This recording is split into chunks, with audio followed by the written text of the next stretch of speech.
Evan, Steve. What's up, Steve? What's up, man? Can you hear me? Yeah, hell yeah. Awesome. That's awesome, guys. I'm glad you guys are doing something like this.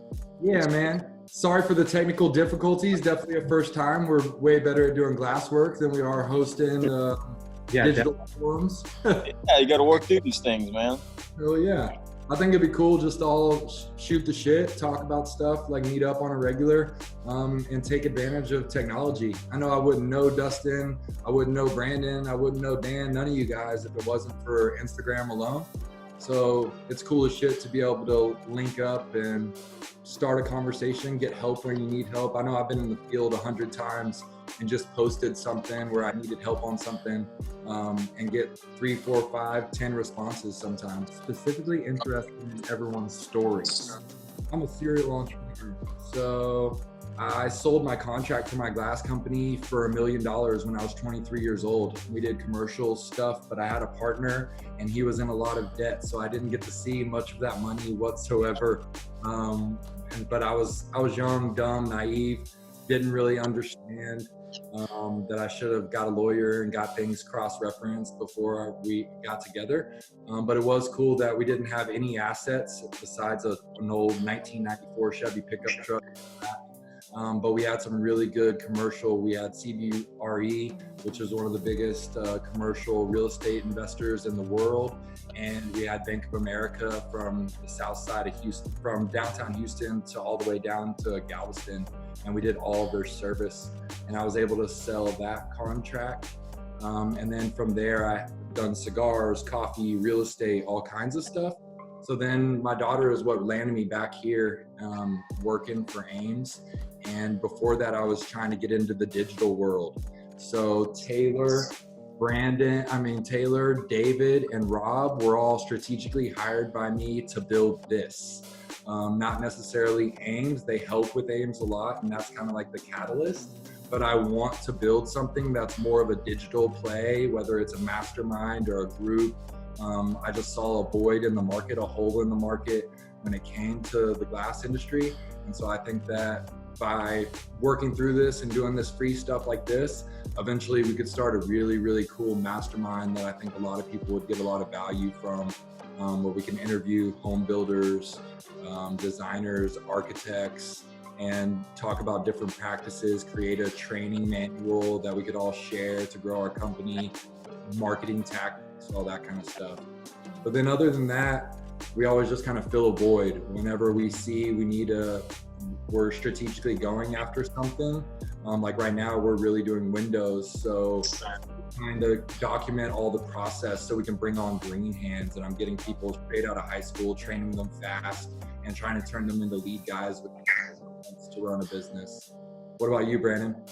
So a little backstory on me. When I was living in Arizona, 18 years old, best friend's stepdad, they moved to San Diego and told us he would get us a job doing commercial glass in San Diego, making good money when I was 18, $14 an hour. Moved out there and got a job there making $7 an hour minimum wage starting out. Kind of stuck with it, bounced back between commercial and residential, and went through a lot of highs and lows in the glass business.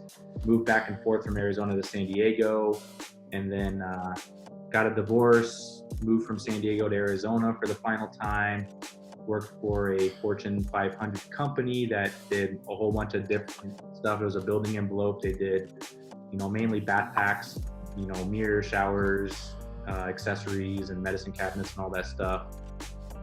Management quit after a month I was there, so I took it over. And long story short, they didn't want to pay me to be a manager there, just an installer, but I was doing everything, and I decided to walk away. That was 6 years ago, and started, PCS Glass from nothing. Right on. Evan, give us some background. How'd you get into glass? Do you have a hiring process or anything like that? No, I wouldn't say I have a hiring process. Got into the glass out of high school. I opened a music store, so I did that for 6 years. So I had some business experience. And my dad was in the glass business for a long time. and he just opened his own shop in 2001, and he needed help. So then I got on with him, and that's how I got into it. And so I just took over from him about a year ago. Right on. Yeah. Growth with that, or still kind of just trying to figure things out and keep it level? Well, Dad always wanted to stay small, so it was pretty much just me and him, and then my mom in the office. So after they retired, I hired 3 guys, and I have a girl in the office, and so there's 5 of us there running the place now. We have 2 trucks on the road instead of just 1. So yeah, there's been some growth. Hey, so Steve, what's your story, bro? We know you're a firefighter. What got you into the glass business? Yeah, man. So I actually got into the glass business probably about 1999. I was doing a half day in high school at a local glass shop, and went in and started cutting mirrors and frame showers and stuff like that. And anyway, stayed with them, graduated, started installing showers and mirrors in a lot of new houses. And then started getting interested in the fire department stuff after, right after 9/11, and so then kind of went that route.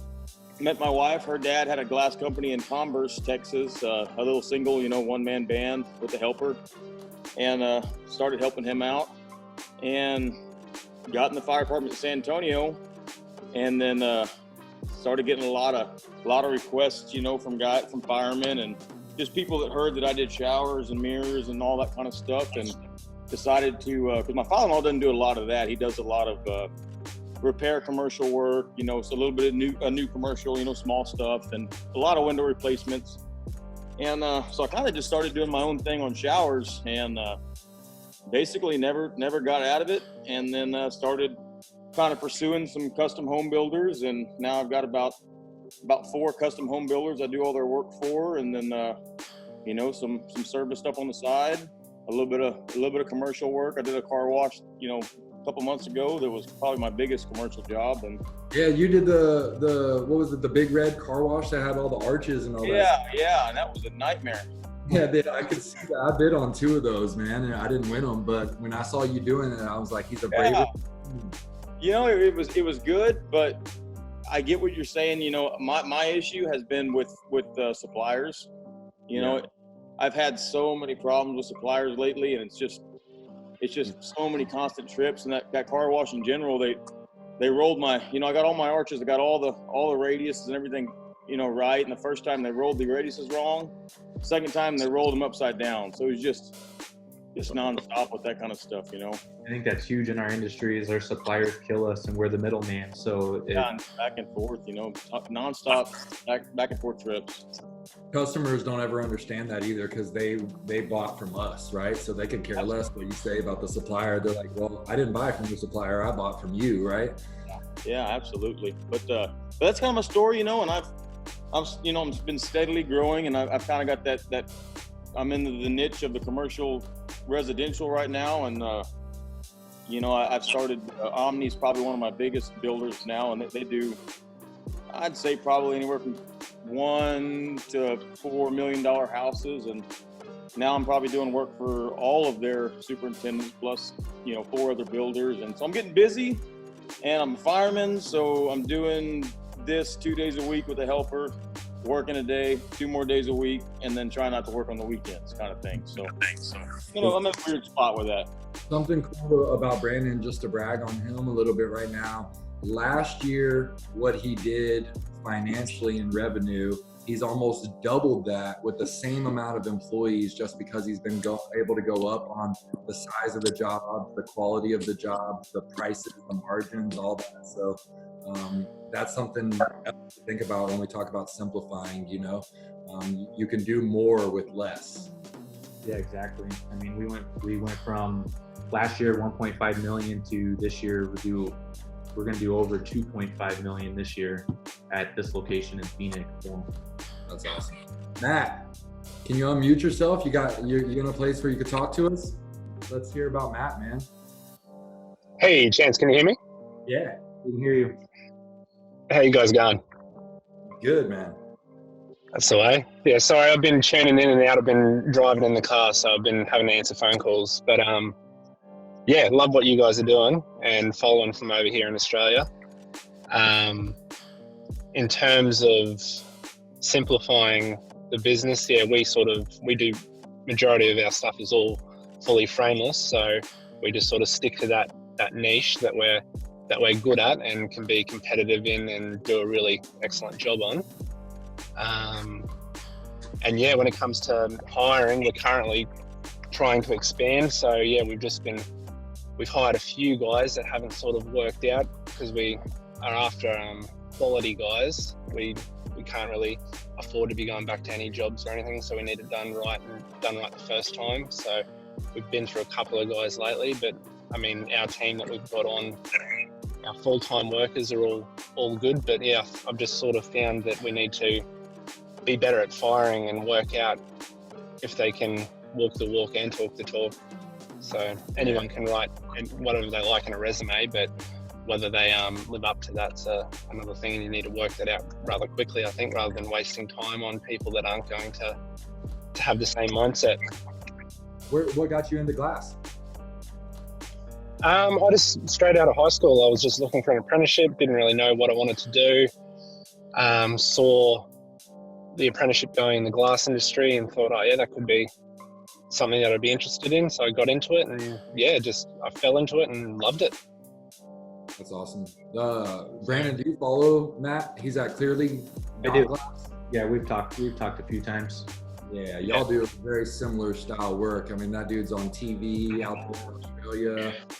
They do high-end stuff. So if none of y'all follow Matt at Clearly.glass, you should. His work is sick. Thanks, Chance. Yeah. Rich, you there? You able to talk to us? What got you into glass? I fell into it because I needed a job, and it was like I was in between jobs. I was working for a food service company, and then just went on Craigslist and found a company that needed a driver for glass, delivering glass around the Bay Area, and that's just kind of how I grew into it. And I started getting curious every time I got to other shops and asking questions about how things get installed. And eventually I caught a break at one of the shops that just does shower doors. And they were able to take me on as a helper, and I learned as much as I could. And that's pretty much my main focus is shower doors and some residential work. And from there, I got into the union for a bit and ended up not being for me. So I dropped out of the union and ended up working for another mom and pop shop that did more of the Windows side of things. So I started learning more about Windows and like IAGs and things like that, but we never really did heavy commercial work. So it was mainly just light stuff, just maybe replacing a couple IGs or some single glass pane in front of a liquor store or something like that. We never did any metal work. And eventually the original owner of that company decided he wanted to up and sell. So I finally had a chance to buy in and become a boss and learn more, and still learning, small shop, but we're doing what we can. Nice. Right on. Are y'all doing commercial work now? No, we're not doing commercial work at all. We definitely went into the whole focusing in on what we're good at. It's actually some advice I got from you to just kind of zone in on one area and start dominating that area. So we focused in more on the residential side of things. Started focusing more on glass swap outs and things like that. Right. We got pretty light on the shower doors simply because I'm the only guy in my shop that can really do them. All the other guys are they're just kind of like, they got carpenter backgrounds and roofing and things like that. Thanks, everyone. If you know someone who didn't get the email invite, let me know. Rob@ames.glass. I'll make sure we work out all the tech issues for y'all next time. Thanks a lot for coming. This will be recorded, and we're going to upload it to our Facebook group and YouTube's and our personal Instagram stories.